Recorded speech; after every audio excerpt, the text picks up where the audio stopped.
I'm delighted to introduce this policy forum, which is the third in our series. We started in Canberra in 2014, and I'm delighted to open the 2016 edition. Gender equality is increasingly important for all of us. It represents an extremely critical opportunity in the world of economic empowerment. When we're looking to drive economic growth for all of our people across the globe, women represent a terribly unrepresented population that until now has really not been tapped in terms of its potential to contribute in the way of jobs, education, skills, and overall equality to improve all of our lives, not just those of women. Don't only hire people that look like you, because that makes it comfortable.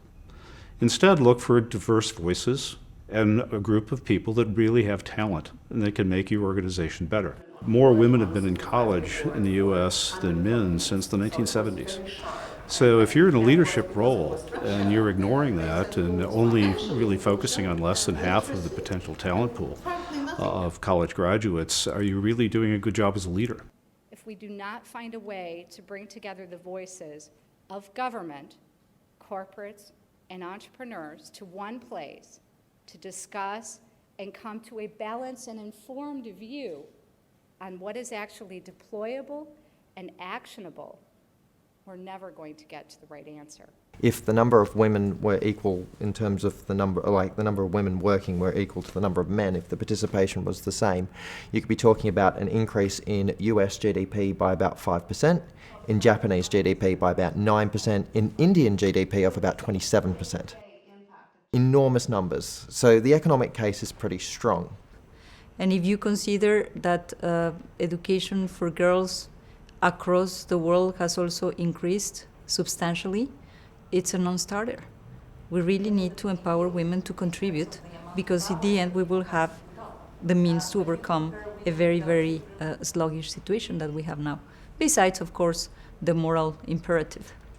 The winner of the 2016 Chatham House W20 competition is Ji-yeon Lee. I think that when a girl gets an education, it not only empowers her and gives her a voice, but studies have also shown that girls with an education are more likely to marry later and are more likely to enter the workforce and raise healthier families. I was blessed by being the daughter of one of the greatest feminists I've ever met. And he always put his 5 daughters first. So I had a feminist mother, but an even more feminist father. The moment you walk into a room, into a management meeting, and you see actually a balanced representation of gender and the number of voices that are being heard and the quality of work that is the outcome of such a debate in the end is just fabulous. I call this the magic moment. When gender balance happens, it's an amazing thing. 2 years ago, we launched Apple Pay. That was an all-female-led project, really investing in women and pushing women not just into the sort of usual female jobs, but into STEM-heavy roles.